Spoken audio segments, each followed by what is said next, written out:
Hello everyone, I am Neelam, founder of Poonam Academy. I am here to explain you chapter number 1, power sharing of class 10. Okay, now it's an exam time and you all are worried about your upcoming board exams, but don't worry, I am here. Okay, हम लोग क्या करेंगे, साथ साथ में learn भी करेंगे और चैप्टर को भी समझेंगे.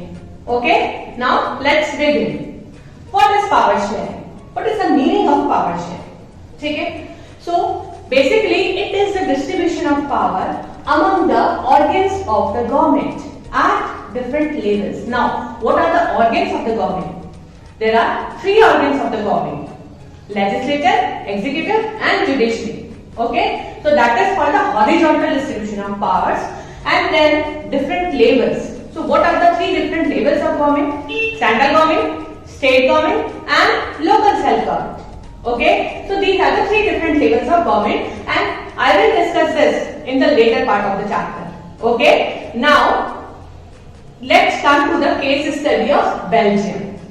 So Belgium is a small country in Europe, okay, with a population of little more than a crore. So about half of the population of Haryana. Haryana is a state in India, as you all know. Okay, but it has an ethnic problem. What is the meaning of ethnic problem? Ethnic means language problem, linguistic issues. Okay, then it has borders with Netherlands, France, Luxembourg and Germany. इसको हम short form में कैसे learn करेंगे? NFLG. Okay, Netherlands, France, Luxembourg and Germany. Now let's talk about the population composition. Okay, here the population composition is that 59% people speak what? Which language? Dutch language. Okay, and they were forming the majority in the country. Okay, and where they are residing? They were residing in the Flemish region. तो हम इसको कैसे याद करेंगे? Dutch जो थे वो कहाँ रह रहे थे? Flemish region में. Now DF. Okay, now 40% people speak French language and they were living in the Wallonian region. हम इसको कैसे लर्न करेंगे? FW. Okay, that 1% people they were Belgians and speak German. Okay, now what is the capital of Belgium? Brussels is the capital of Belgium. कैसे learn करेंगे? आप देख रहे हैं B and B.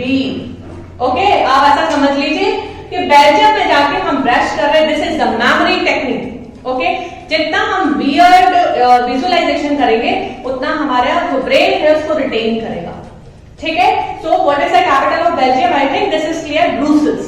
Okay, now what is the population composition in Brussels? In Brussels, 80% people speak what? French and 20% people Dutch. Okay, then they were French-speaking people.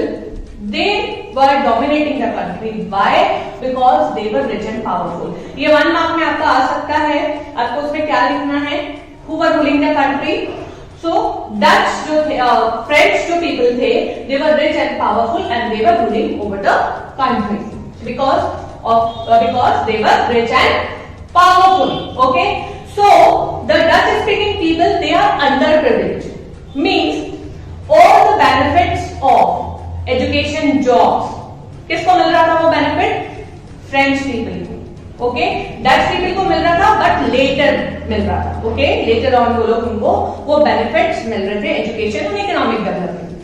So this led to conflict between the two groups. ठीक है, यहाँ पे क्योंकि majority कौन form कर रहा है? If we will see that 59% people they speak Dutch language. It means Dutch people forming the majority in the country, numeric majority. Okay, but who were ruling over the country? French people, because they were rich and powerful. Okay, and in Brussels there is problem यहाँ पे बहुत ज्यादा complex थी. Why? Because 80% लोग क्या बोल रहे थे यहाँ पे? French and 20% people कौन थे यहाँ पे? Dutch speaking.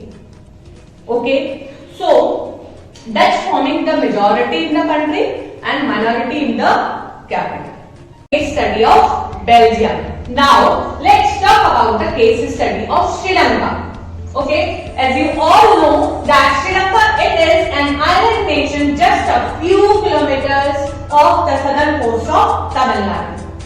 Okay, it has population about 2 crore. 2 crore means same as Haryana, Indian state. Okay, now let's talk about the population composition. 74% people, they were Sinhalas. Okay, Sinhala is a language. Okay, and basically they were Buddhists. Which religion they were following? Buddhism. Okay, now Tamil speaker comprises 18%, in which again there is a distribution.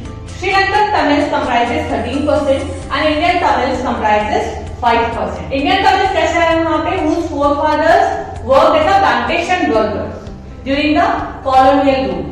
Okay, and 7% basically they were Christians. इसमें भी categorise था Tamils और सिंहलास. तमिल जो थे वो हिंदू भी थे और मुस्लिम भी थे, और सिंहलास को हमने जैसा अभी देखा they were Buddhist. Okay.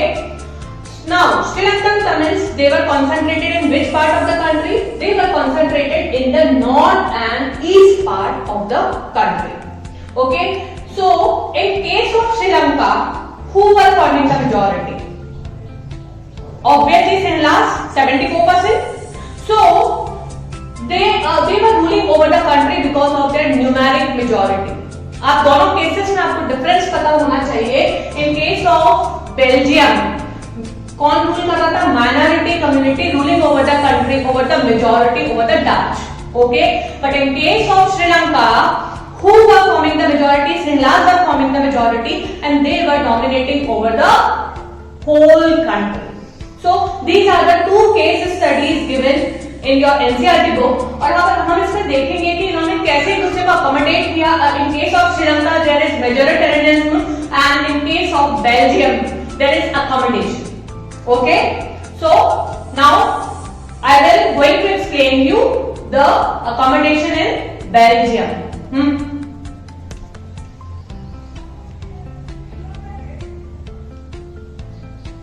Now accommodation in Belgium. Okay, कैसे बेल्जियम में दोनों कम्युनिटीज ने अकोमोडेट किया वो हम इसमें पढ़ेंगे. Like Belgian leaders recognize the differences that exist in the regional and cultural aspects. Okay, so they amended their constitution. ये एग्जाम में आता है. कितनी बार उन्होंने अमेंड किया था? They amended their constitution 4 times so as to enable everyone to live together within the same country. Okay, कितनी बार constitution amend किया था? 4 times. Okay, 4. आपको ये लर्न करना है, ये आ सकता है 1 मार्क में. Okay, now let's discuss about the elements of the Belgian model. ये भी आपका 3 मार्क्स में ये क्वेश्चन बन सकता है. What are the elements of the Belgian model? Now, first element is constitution prescribed like in central government. Who were forming the majority? Dutch were forming the majority. तो यहाँ पे जो डच थे उन्होंने अकोमोडेट किया कि डच और French speaking minister जो सेंट्रल गवर्नमेंट में होंगे वो इक्वल रहेंगे. और बहुत सारी पावर्स जो थी सेंट्रल गवर्नमेंट से लेके किसको दे दी गई है? स्टेट गवर्नमेंट को दे दी गई है, दोनों रीजन्स की कंट्री की. और जो स्टेट गवर्नमेंट होगी वो सबऑर्डिनेट नहीं होगी सेंट्रल गवर्नमेंट की. पावर्स लेके दी गई है. But in case of our country, हमारी कंट्री में भी क्या है? Central government, state government and local self government. तो स्टेट गवर्नमेंट जो है, सेंट्रल गवर्नमेंट और स्टेट गवर्नमेंट के पास क्या है? 2 अलग अलग लिस्ट है. एज यू ऑल नो क्या है? Union list and state list. तो स्टेट लिस्ट में जितने भी सब्जेक्ट्स गिवन है उसके अकॉर्डिंग वो वर्क करते हैं. ऐसे ही यहाँ पे बहुत सारी पावर सेंट्रल गवर्नमेंट से लेके किसको दे दी गई है? स्टेट गवर्नमेंट को दे दी गई है. And state government are not subordinate to the central government. Now in case of Brussels, क्योंकि यहाँ पे जो मैटर था वो हाईली कॉम्प्लेक्स था, तो यहाँ पे देखेंगे Brussels had a separate government in which both the communities have equal representation. जैसा हमने देखा यहाँ पे Dutch and French ministers equal हो गए. तो इन केस ऑफ ब्रुसेल्स यहाँ पे किसने अकोमोडेट किया? यहाँ पे फ्रेंच पीपल ने अकोमोडेट किया. यहाँ पे डच और फ्रेंच मिनिस्टर्स इक्वल हो गए. ओके, अब हमारे यहाँ पे क्या है? Third kind of government called community government. Okay, So it is elected by the people belonging to one language community, no matter where they live. The third kind of government called community government, and this government deals with the language related issues. Okay, पूछा जा सकता है exam में, 1 mark में आ सकता है कि कम्युनिटी गवर्नमेंट का क्या रोल। So the government, this government deals with the language related issues. Clear?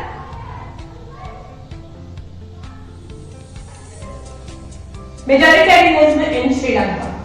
Okay, so the leader of Sinhala community dominated the government and adopted the series of majoritarian measures. Okay, हमने Belgium के case में क्या देखा, वहां पे दोनों communities ने एक दूसरे को अकोमोडेट किया, but in case of Sri Lanka हुआ फॉर्मिंग द मेजॉरिटी, सहला और forming the majority and numeric majority के हिसाब से उन्होंने पूरी कंट्री को डोमिनेट किया, उन्होंने अकोमोडेट नहीं किया, इसलिए यहाँ पे वर्ड यूज हुआ है मेजॉरिटेरियनिज्म इन श्रीलंका।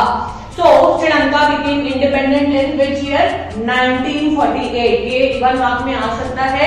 एंड इसके बाद वाला जो पॉइंट है, this is the most important point, in 1956 an act was passed to recognize Sinhala as an official language. ये भी 1 मार्क में पूछा जा सकता है। Which act? In 1956 act was passed and to recognize the Sinhala as an official language. Just disregard Tamil. यहाँ पे Tamil speakers को डिसरिगार्ड करते हुए किसको प्रायोरिटी दी गई है? सिंहला को। इवन एक एक्ट पास कर दिया है और सिंहला को ऑफिशियल लैंग्वेज डिक्लेयर कर दी है। Now Sinhala applicants were favoured for what? For university and government jobs. Constitution prescribe special attention to, special protection to who? To Buddhism. And the result of these policies made Sri Lankan Tamils feel that what? Leaders were insensitive to their language and culture. Obviously यहाँ पे किसको priority दी गई है? यहाँ पे priority दी गई है Sinhala speakers को, क्योंकि सिंहला को जो है वो ऑफिशियल लैंग्वेज डिक्लेयर किया गया है। Government policies deprive them of equal political rights. जो गवर्नमेंट की पॉलिसी है, यहाँ पे हमने जैसा कि ऊपर देखा, Sinhala applicants were favoured for university and government jobs, तो यहाँ पे तमिल्स के लिए कोई भी एडवांटेज उनको नहीं दिया गया है। They were discriminated against in getting jobs and other opportunities. So ये सब होते हुए अब श्रीलंकन तमिल्स ने क्या डिमांड रखी? What were the demands of Sri Lankan Tamils? Recognition of Tamil as an official language, okay, for regional autonomy. Regional autonomy means क्योंकि north और ईस्ट पार्ट में कौन रह रहे थे? सिंहलास रह रहे थे, तमिल्स नहीं थे, इसलिए इन्होंने बोला कि इनको रीजनल ऑटोनॉमी भी मिलनी चाहिए। इवन इन्होंने डिमांड करी कि independent Tamil LM means state, ये भी एग्जाम में पूछा जा सकता है, कहां पे? Specially in the northern and eastern part of the country. और उन्होंने क्या डिमांड रखी कि इक्वल अपॉर्चुनिटीज मिलनी चाहिए in education as well as in jobs. लेकिन जो सिंहला लीडर्स थे, उन्होंने इनका तमिल्स को रिकॉग्नाइज ना करते हुए इनका जो कॉन्फ्लिक्ट था इतना ज्यादा बढ़ गया कि distrust between the two communities turn into a wide spread conflicts and soon turned into a civil war. Civil war क्या होता है? Civil war it's a kind of war, लेकिन यहाँ पे weapons का यूज नहीं होता है। कॉन्फ्लिक्ट इतना ज्यादा बढ़ जाता है कि it appears like a war. Okay, so that is the case study of Sri Lanka, majoritarianism in Sri Lanka. Okay, and these were the demands. Okay, तो ये डिमांड्स भी पूछी जा सकती है 3 मार्क्स में, एंड आपका 5 मार्क्स में मेजॉरिटेरियनिज्म इन श्रीलंका भी पूछा जा सकता है, एंड 1 मार्क में आपका 1956 में मतलब एक्ट पास किया गया था जिसमें सिंहला को ऑफिशियल लैंग्वेज डिक्लेयर किया गया था, ये पूछा जा सकता है। कॉन्स्टिट्यूशन ने स्पेशल प्रोटेक्शन किसको दिया था? बुद्धिस्ट को दिया था, ठीक है। बुद्धिस्ट कौन थे? सिंहला स्पीकर्स थे, ठीक है। यहाँ पे ये पार्ट मेरी तरफ से मैंने आपको पूरा अच्छे से एक्सप्लेन कर दिया है। All right.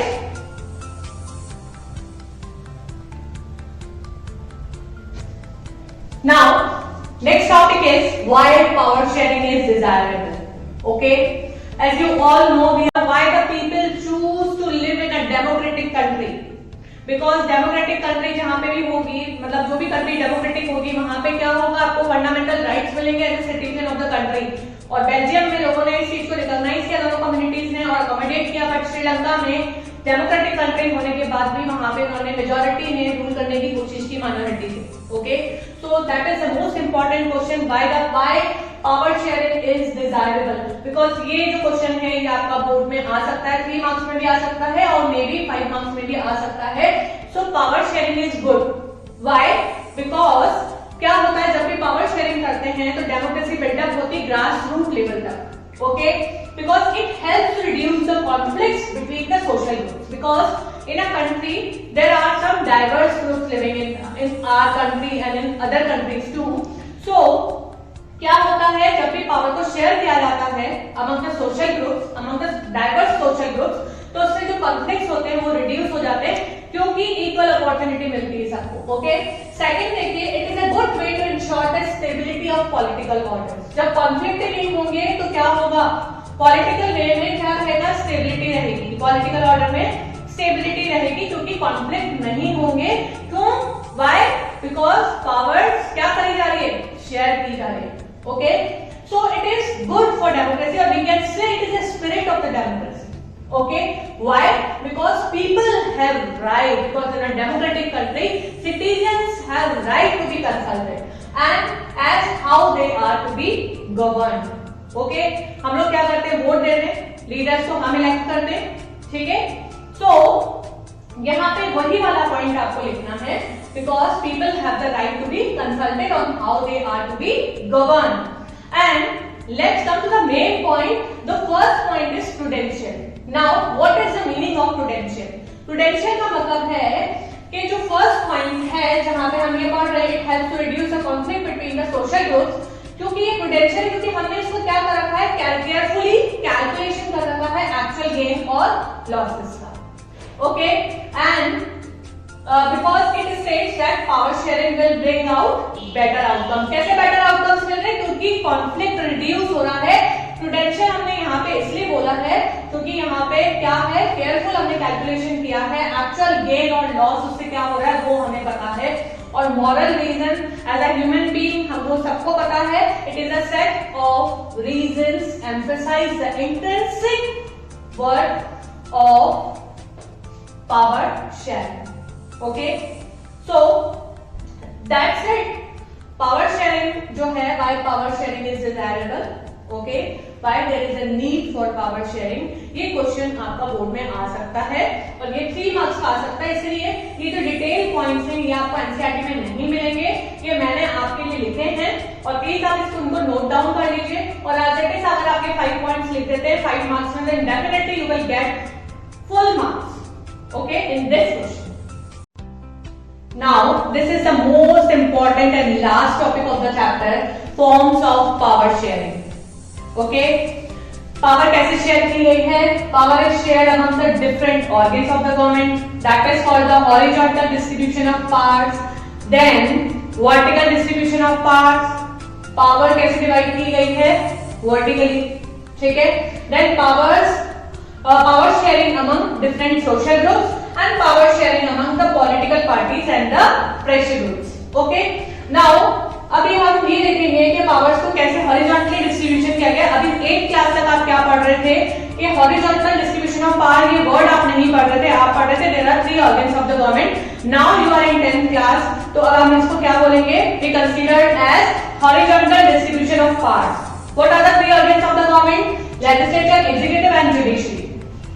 ठीक है, ये अरेंजमेंट ऐसा क्यों किया गया है, क्योंकि लेजिस्लेचर क्या करेगा, प्रपोजल देगा लॉस के लिए, ठीक है, देन द बिल प्रपोज करेगा, then the bill moves to the Lok Sabha, Rajya Sabha से क्लियर होके कहां जाएगा, बिल एग्जीक्यूटिव के पास में जाएगा, किसके पास जाएगा, पीएम के पास जाएगा, काउंसिल ऑफ मिनिस्टर्स के पास में जाएगा, और जब पीएम उसको साइन करेगा, because we are having a parliamentary form of government, so main powers lies with the prime minister only.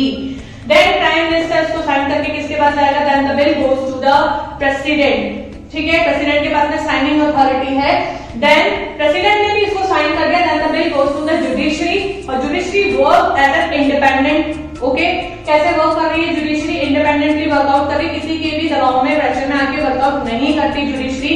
अगर उनको जुडिशरी को लगता है कि कहीं पे भी जुडिशरी का काम क्या है ना, बिल को एनफोर्स कराना पूरी कंट्री में, ठीक है। जुडिशरी में क्या आ गया? सुप्रीम कोर्ट, ठीक है। तो यहाँ पे हम ये देख सकते हैं कि अगर लेजिस्लेचर से गलत बिल प्रपोज होकर आ रहा है और यहाँ पे साइन भी हो गया है, लेकिन जुडिशरी उसको क्या करेगा? पूरी कंट्री में एनफोर्स नहीं करेगा। Okay, so this is called the horizontal distribution of power because this type of distribution advocates separation of power, जहाँ पे जो different organs of the government पे same level पे अलग-अलग powers को exercise कर रहे हैं, अलग-अलग powers को hold कर रहे हैं। Okay, so separation of powers, this is the important point. Separation of powers ensures a check over unlimited powers of each organ. अगर ये दोनों organ मतलब जो बिल प्रपोज हुआ है अगर वो गलत तरीके से प्रपोज हुआ है और यहाँ पे अगर साइन भी हो गया, लेकिन जुडिशरी उनको उसको क्या करेगा? डिक्लेयर कर देगा नल और वॉइड, कैंसिल कर देगा, उसको पूरी कंट्री में एनफोर्स नहीं करेगा। So it is also called a system of check and balance. I think this is clear to you. Now let's come to the vertical distribution of powers. अब हम देखें इन सम कंट्रीज जैसे India और Belgium में क्या है कि constitution में क्लियरली क्या दिया हुआ है? पावर्स ऑफ गवर्नमेंट दिया हुआ है at different levels. So what are the 3 different levels of the government? Central government, it is also called the general government for the entire country. Okay, next level is state government. कुछ power central government से लेके किसको दी गई है? State government को। State government, central government और state government से कुछ पावर्स लेके किसको दी गई है? लोकल सेल्फ गवर्नमेंट को दी गई है, ताकि ग्रास रूट लेवल तक डेमोक्रेसी को हम क्या कर सके? बिल्डअप कर सके। ओके, सो यहाँ पे इसको हम क्या बोलेंगे? At different levels. So this is called federal division of powers. Horizontal में हम इसको क्या बोलते हैं? System of check and balance. ये 1 मार्क में आपका आ सकता है। और वर्टिकल डिस्ट्रीब्यूशन ऑफ पावर्स को हम क्या बोलते हैं? It is also known as federal division of powers. और मैंने ये पॉइंट्स आपको लिख दिए हैं, you just note down these points ताकि आपको ये बहुत अच्छा रहेगा। अगर आपके बोर्ड में ये 3 मार्क्स में अगर ये क्वेश्चन आ जाता है कि describe vertical distribution of power, describe horizontal distribution of powers, तो आपके लिए बहुत कन्वीनियंट रहेगा। Now power sharing among different social groups, जैसा कि हमने बेल्जियम के केस में देखा, वहां पे क्या था? कल्चर लिंग्विस्टिक इश्यूज थे, वैसे ही रिलीजियस और लिंग्विस्टिक ग्रुप्स में क्या होना चाहिए? पावर को शेयर किया जाना चाहिए। जैसे हमारे यहाँ पे क्या है? रिजर्व कॉन्स्टिट्यूएंसी है, कॉन्स्टिट्यूएंसीज हमने कर रखा है इन पार्लियामेंट, ठीक है, in India. And community government जो बनाई गई कहाँ पे? बेल्जियम में, ताकि जो भी लिंग्विस्टिक प्रॉब्लम्स है, जो भी कल्चर रिलेटेड इश्यूज हैं, ताकि जो माइनॉरिटी कम्युनिटी है उनको ये ना लगे कि वो उनको इक्वल राइट्स नहीं मिल रहे हैं, ठीक है, वो भी पावर शेयरिंग अरेंजमेंट में अपनी पावर्स को होल्ड करना है। Okay, now the last form of power sharing is power sharing among political parties and pressure groups. ठीक है, political parties and the pressure groups, ठीक है।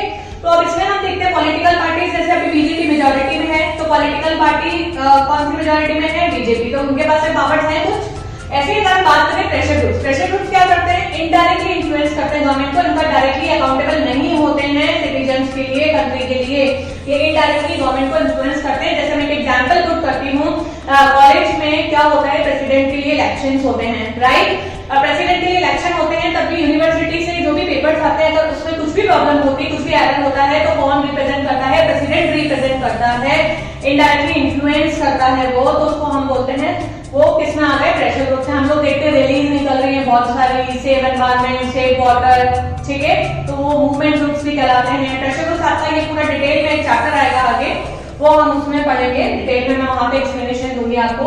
Now from my side this chapter is over. I think आपको ये समझ में आया होगा और आप इसको बहुत अच्छे से पढ़े। मैंने एग्जाम पॉइंट ऑफ व्यू से आपको बहुत समझाने की कोशिश की है, आपको मैंने क्वेश्चंस भी बताए हैं कि किस तरह के और कितने कितने नंबर के क्वेश्चन बन सकते हैं। मैंने कुछ मेमोरी टेक्निक्स का भी यूज किया है।